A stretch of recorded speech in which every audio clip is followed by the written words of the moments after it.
Welcome to the episode 3 of my Exploring Nagaland series. Today is the trekking day on my Nagaland trip और हम जा रहे हैं वुकू valley track के starting point पर। इस जगह से परमिट लेनी होती है और 1 घंटे की सूमो राइड के बाद हम इस पॉइंट पर पहुंच गए।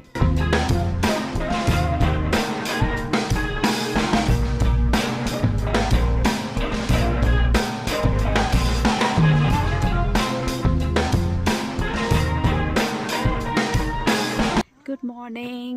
It is day 2 in Nagaland today, and we are off to the Vuku Valley trek.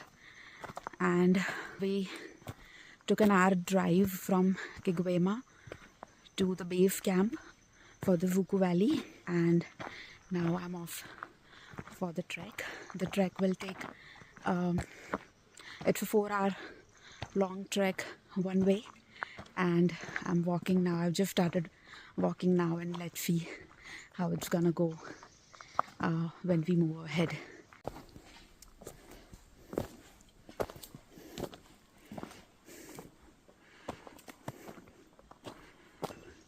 So this is the trek path.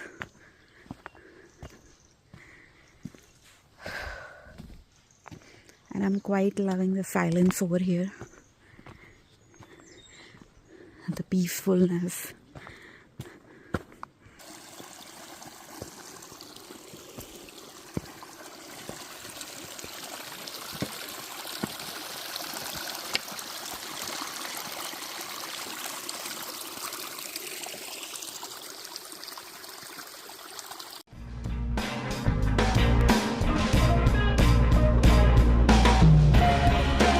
थोड़े से स्ट्रीट वॉकिंग के बाद अब शुरू होने वाली है स्टीप चढ़ाई।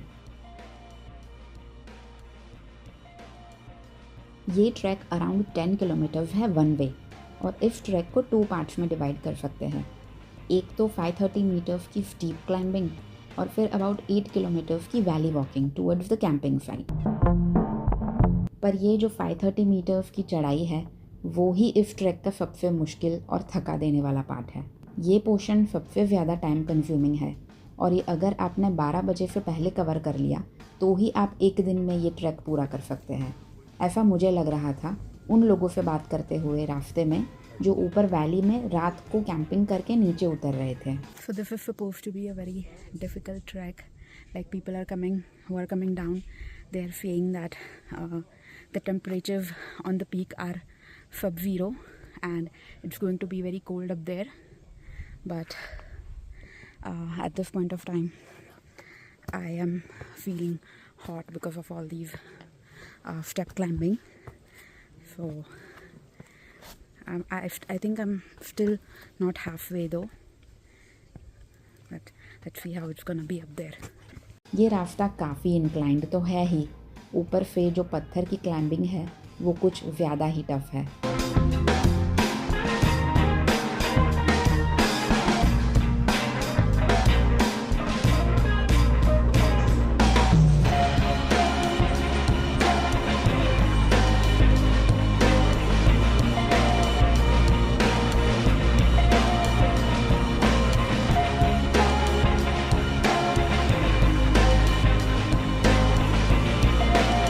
ये हाफवे पॉइंट है अराउंड 280 मीटर्स पर, और अभी काफ़ी चढ़ना बाकी है।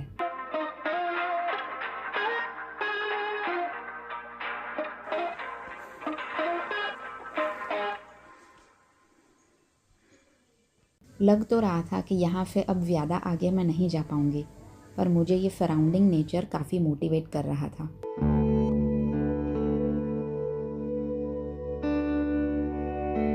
इतना सारा सफ़र तय करके मैं ऊपर तक आ गई हूँ और अब मुझे वहाँ तक जाना है, और आई थिंक हाफ वे से काफ़ी ज़्यादा ऊपर तक मैं आ गई हूँ और अब थोड़ा ही बाकी है। It is a very tough track. I am afraid it's not moderate, it's not even moderate, it is a tough track and you need to be fast to complete the whole वुकू valley track. अगर आप पूरा नहीं कर रहे हो तो view point तक जाने के लिए भी it is quite difficult.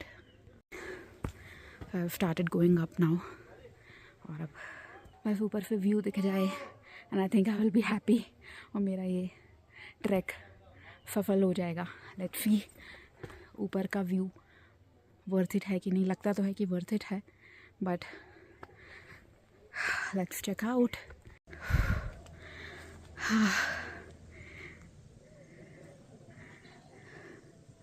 The seems like really worth it. A little bit to go ahead. अभी और थोड़ा जाना बाकी है, पर ये अभी से इतना अच्छा लग रहा है। so beautiful. और मैंने ये मुश्किल वाला पार्ट कवर कर ही दिया। So after reaching the Vuku viewpoint, there's the valley hike, which is not very steep, but I can see the beautiful valley from up here.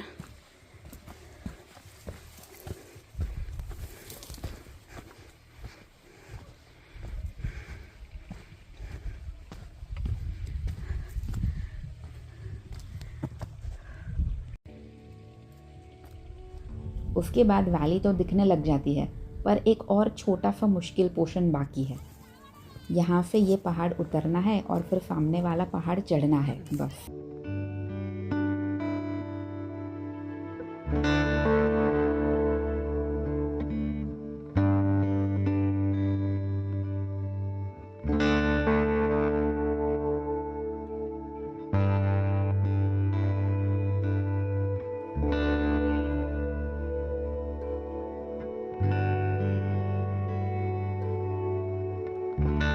और उसके बाद फिर काफ़ी अच्छी हाइकिंग वाला पोर्शन शुरू हो जाता है, जो लगभग 8 किलोमीटर के आसपास है।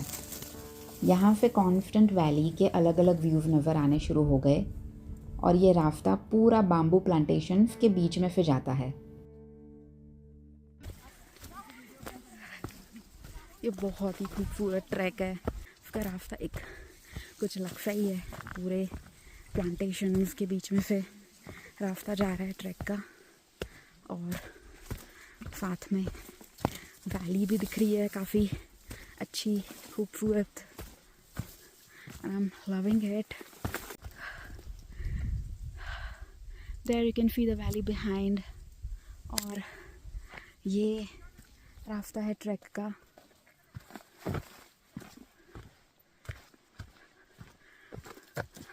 और मेरे सामने मुझे दिख रही है वैली, खूबसूरत सी वुकू वैली हियर। मैंने लगभग 1.5 किलोमीटर तक ये वैली हाइक किया। ये रास्ते में मुझे कई सारे हिल्स नज़र आ रहे थे जो पूरे बाम्बू प्लांटेशन से भरे थे, और ये हिल्स ही पूरा वैली बनाते हैं। बीच में थोड़ा सा फॉगी भी होने लग गया, पर फिर सन रेज पड़ते ही बहुत ही सुंदर लैंडस्केप मैंने देखे।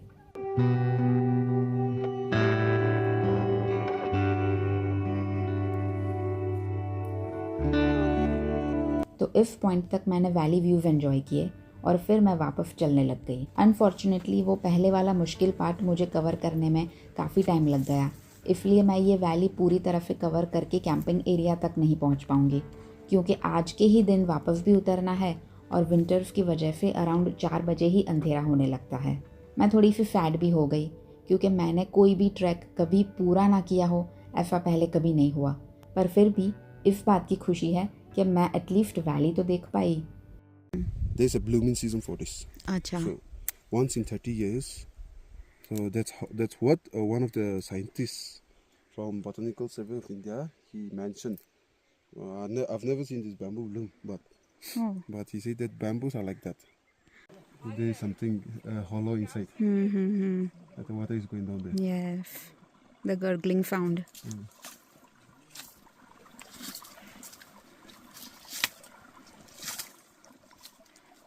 So it's like underground water, and then it becomes purified now once it drifts down.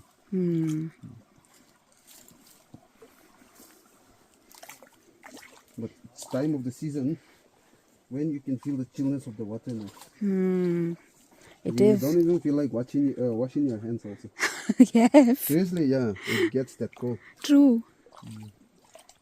एक पॉइंट पर रोको ने मुझे लेमन टी बना कर दी और मैंने थोड़ा सा चिल किया। बस मुझे ये ट्रैश ने डिसअपॉइंट किया, क्योंकि नागालैंड में मैंने हर जगह सफाई ही देखी है। रोको कह रहा था कि लोकल्स यहाँ एवरी वीकेंड क्लीनिंग ड्राइव करते हैं, पर कुछ टूरिस्ट कहीं पर भी कचरा फेंक देते हैं।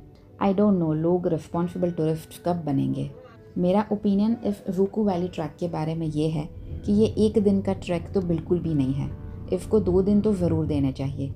और मुझे लगता है कि ये ट्रैक समर्स में करना बहुत ही अच्छा रहेगा, क्योंकि एक तो दिन भी लंबा होता है और मैंने सुना है कि ये पूरी वैली स्प्रिंग में कलरफुल फ्लावर्स से भर जाती है।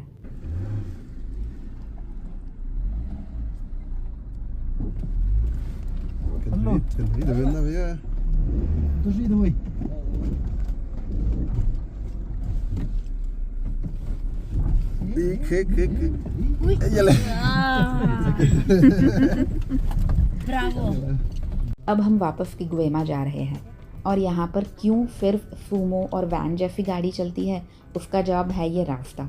ट्रैक में मैंने जितने भी प्रोटीन बार्स खाए थे वो सब इस रास्ते ने डाइजेस्ट कर दिए और अब लग रही है बहुत ज़्यादा भूख। तो इसके बाद रोको हमें ले गया एक बहुत ही अच्छी रेस्टोरेंट में जिसका नाम है द गार्डन किचन।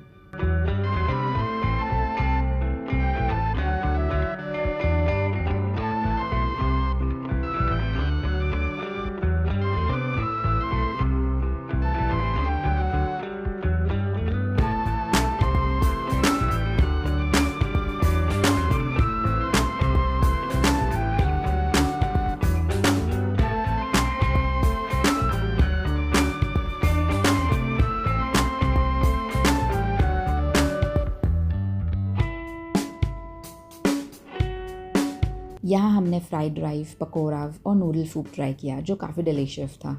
और ये जगह हमारे होम स्टे के बिल्कुल सामने वाले रोड पर ही है। ये रास्ता हमारे होम स्टे की ओर जाता है। नागालैंड में लगभग हर घर के पास अपने फील्ड्स है और ऐसा लगता है कि ये लोग काफ़ी सेल्फ सस्टेनिंग लाइफ जीते हैं।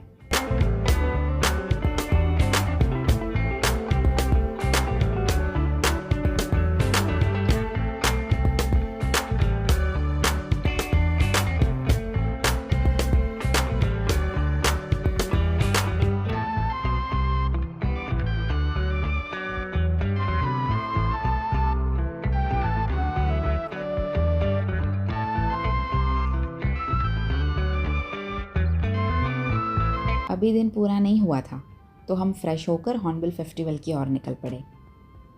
याद है मैंने लास्ट वीडियो में कहा था अभी और भी एग्जिबिट्स देखना बाकी है, तो सबसे पहले हमने देखा ये फ्लोरल एग्जिबिशन।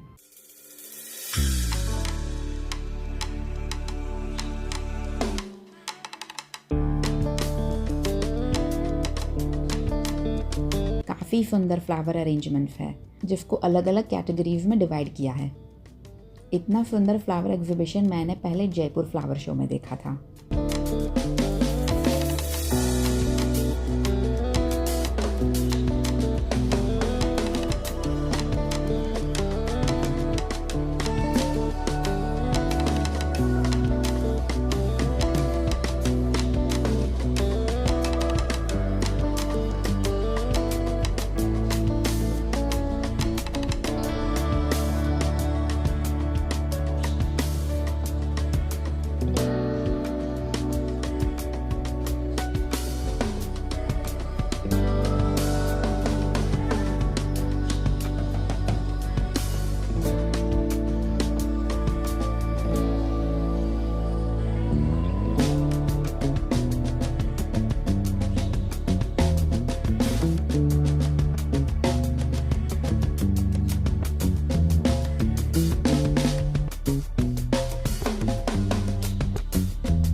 इसके बाद मैंने चेकआउट किया लोकल प्रोड्यूस का एग्जिबिट। यहाँ कई तरह के लोकल फ्रूट्स, वेजिटेबल्स और मशरूम भी रखे हैं। नागालैंड के ट्री टमेटो, नागा मिर्चा और क्यूकम्बर को जीआई टैग मिला हुआ है। पर नागालैंड की एक और चीज़ बहुत ही ज़्यादा फेमस है और वो है यहाँ के pineapples. One should never miss eating pineapples here.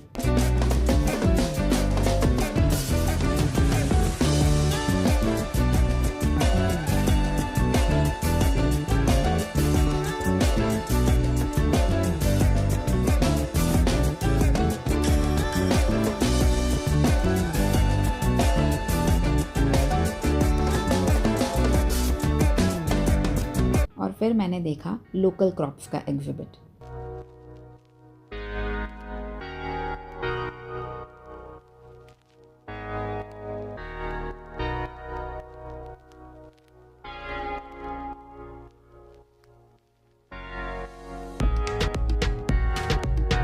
एक क्रॉप जिसका नाम है जॉब स्टीयर्स, जो मुझे काफ़ी इंटरेस्टिंग लगा। और फिर मैंने देखे ये fried grass hoppers. I thought I should give it a try, but उसकी लंबी मूंछें देखकर मेरा मन बदल गया।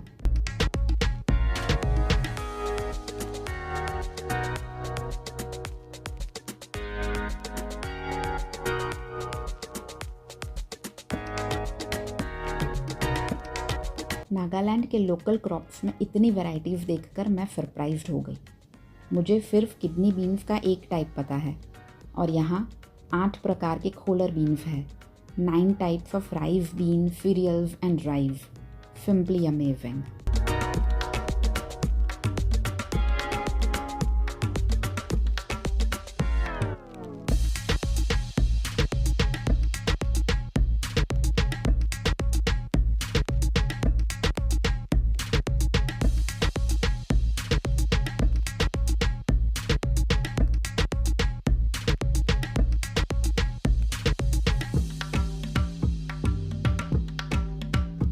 यहाँ पर एक ऐसा फेयर भी है जहाँ नागालैंड के अलावा बाकी सारे नॉर्थ ईस्ट स्टेट्स में से लोगों ने अपने हैंडीक्राफ्ट के स्टॉल्स लगाए हैं।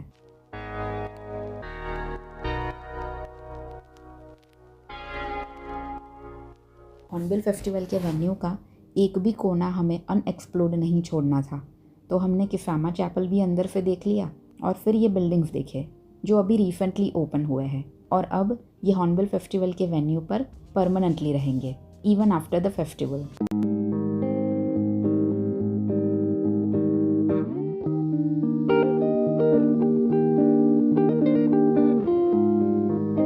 हॉर्नबिल फेस्टिवल की शाम की वाइब्स बहुत ही मज़ेदार होती है, और आखिर में हम पहुंच गए ये एक लास्ट वाली स्ट्रीट में जो सबसे ज़्यादा लाइवली है, और काफ़ी सारे क्यूजीन भी यहाँ अवेलेबल है।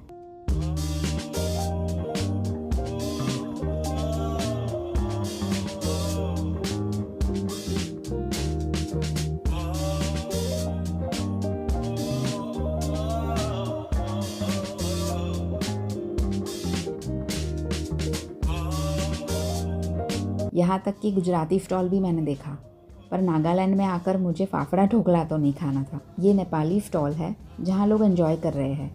उनमें से एक लेडी ने हमें इनवाइट किया और हमने भी उनके साथ डांस किया, and then we called it a night.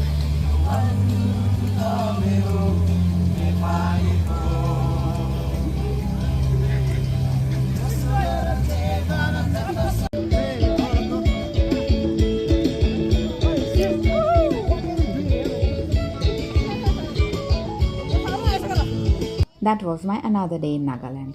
और कल हम करने वाले हैं village hopping. So stay tuned for my exploring Nagaland series, and don't forget to like this video and subscribe to my channel. See you on the next adventure. Until then, bye bye. Thanks for watching.